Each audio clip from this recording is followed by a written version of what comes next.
tawan doon sa bago. So, kung magtakbo mo 6 20 minutes. Sir, yung puta ka ba?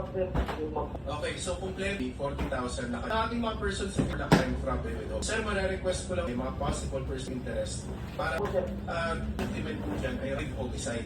Taas po ito, for murder, na mag-aalala na mababa na to, krimen ka.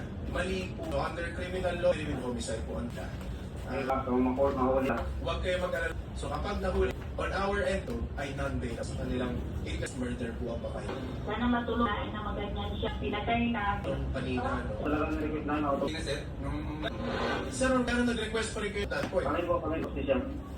Dahil na-autopsy at this point, so siya sa LGU, lang ano na kung PNP Crime Lab yung kaso natin. Mag-iiba na kayo sa mga ebidensya. Isa rin na ko, yung mga anak mo rin. Isa, yung kaya grabe ka pinagkabinalos, problema na ganyan. Papasok sa IRS, of course. Yes, sir.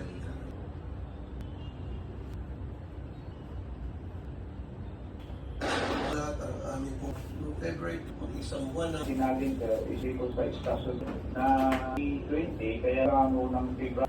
Pumunta ako dito Okay. na hindi po to. Wala po siyang sinabi. Hindi po, February naman po ni Mama.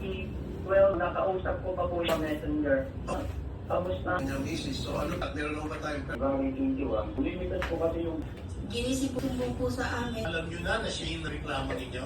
Ito, problema nyo, eh, sabi ko, naku kung sino na kilala daw Nakakawad.